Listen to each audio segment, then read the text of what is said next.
자, 여러분들께 한 발짝 늦은 혹은 두세 발짝 늦은 소식을 항상 전해드리는 꿀벌 스토리입니다. 네. HLB 제약 그리고 파워에 관련된 소식이고요. 주가를 상승시킬 만한 어떤 동력이 되는 뉴스였다면 이미 제가 주가를 올라가는 걸 먼저 보고라도 혹은 그 전에라도 뉴스를 검색해서 알아내가지고 여러분들한테 전해드렸을 텐데 당연히 주가에는 별로 반영을 그 상승 어떤 동력을 제공하지 못한 뉴스들입니다. 네. 이제 오늘 일요일 12월 20일 방송 시작하겠습니다. 뉴스 업데이트, 주간 새 소식 업데이트, LB 제약 그리고 파워 소식입니다. 이제 일요일에도 HLB 관련 소식을 쭉 이렇게 찾다 보니까 제가 놓친 게 두 개 있었습니다. 원래는 기존 어제 제가 HLB 관련 녹화를 하나 했었나요? 어제 엊그제 했을 건데 엊그제 했을 거예요. 금요일날. 그때까지는 12월 13일 것까지만 이제 업데이트가 되어 있었는데 찾아보니까 두 가지가 더 있더라고요. 일단 보시면은 12월 16일 것 기사부터 보겠습니다. HLB 파워에 관한 소식이고 혁신 상품 전기 공급 장비 부문에서 수상을 했답니다. HLB 파워가 제3회 대한민국 강소기업 대상 시상식이고요. 강소기업 협회에서 주최하고 있고 제3회 대한민국 강소기업 시상식에서 혁신 전기 공급 장비 부문 수상을 받았다고 합니다. 전기 공급 장치가 이제 HLB 파워에서 개발한 장치가 하나 있는데 그게 이제 별도의 분기 바가 없이 모든 접속부에 분기가 가능하다. 이게 제가 이해하기로는 이제 그 핸드폰을 예로 들면 젠더가 있잖아요. 저희 갤럭시랑 아이폰이랑 또 지금 나오는 아이폰은 또 젠더 그 접합 부분 케이블 연결하는 선이 다른데 그 젠더 별도의 분기바가 어떤 젠더의 역할을 해주는 게 아닌가 싶어요. 제가 이쪽은 잘 모릅니다. 전기 분야는. 근데 이제 그런 거 필요 없이 모든 접속부에 분기가 가능하다. 이제 그렇게 멀티 커넥션이 가능하다. 뭐 그런 내용으로 제가 받아들여집니다. 그러니까 비용 생산할 때 이제 비용이 훨씬 줄어들겠죠. 그리고 사용자 입장에서도 마찬가지고. 보시면은 물의 침투를 획기적으로 계산해서 알루미늄 합금 하우징을 사용해서 물의 침투를 획기적으로 계산하고 알루미늄 합금 하우징을 사용해서 중량을 좀 감소시켰다고 합니다. 그래서 이제 열 방출도를 높였대요. 열이 뭐 방출이 빨리 돼야 되겠죠. 전기 관련 장치니까 이제 방출이 안 되면 계속 뜨거워지겠죠. 결론적으로는 생산성이랑 가격 경쟁력을 향상시켰다라는 내용입니다. 이런 작은 전기 공급 장치는 그런 작은 어떤 부분에서 가격 경쟁력이 결정되는 거니까 좋은 소식인 것 같습니다. 그리고 제가 좋아하는 HLB 제약. HLB 그룹 중에는 저는 HLB를 제가 갖고 있긴 하지만 HLB 제약에 좀 많이 관심을 가지고 있습니다. 그리고 넥스트 사이언스의 성장성도 좀 주목이 되고요. 근데 HLB 제약에 관련된 소식인데 이건 이제 한 해를 돌아보는 그런 뉴스인 것 같아요. 새롭게 뭐 실탄 확보했다는 내용은 전혀 아닙니다. 그래서 혹시 오해하실까봐 말씀드리는 거예요. 685억 실탄을 확보했다.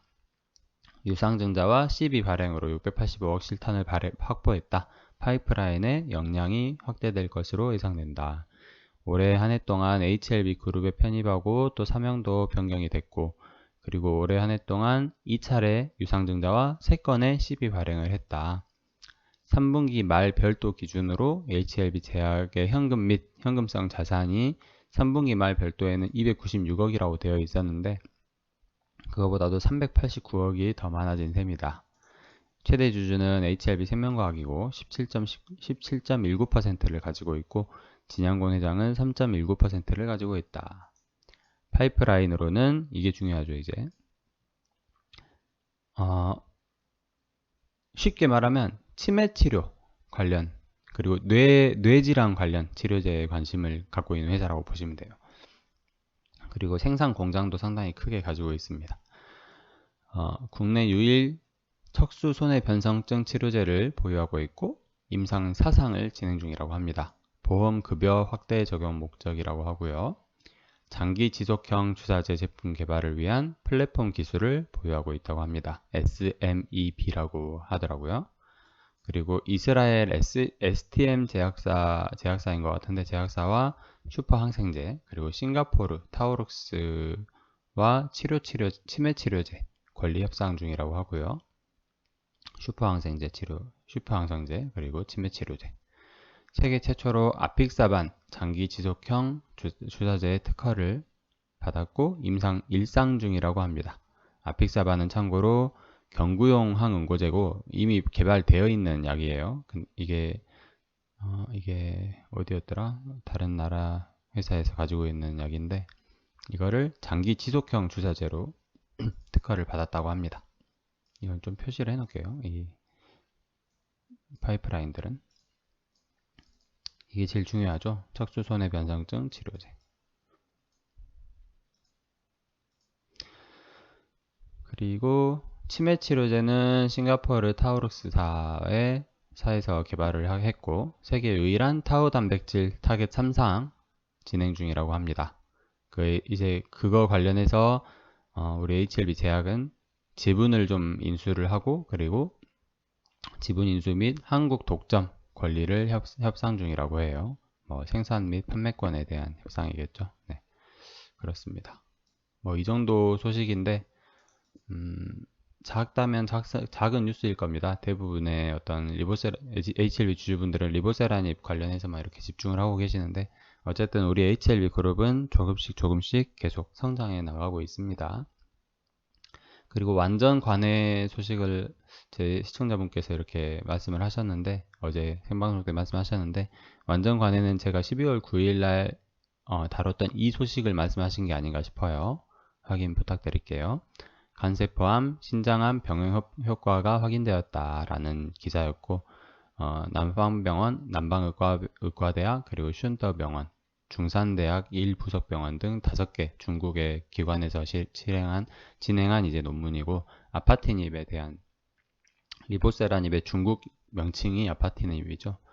아파티닙에 대한 임상이었을 거고 간세포암 환자 대상으로 했던 리보세라닙과 캄렐리주맙 병용 임상에서 63명 환자 대상으로 했는데 이제 완전 관해가 1명 관찰되었고 객관적 반응률 44%, 질병 조정률 75%, 그리고 무진행 생존기간 11.8개월, 그리고 생존기간이 14.8개월을 기록했다. 이 내용은 Oncotargets and Therapy라는 학회 또는 논문인 것 같은데 거기에 발표가 되었다고 합니다. 네.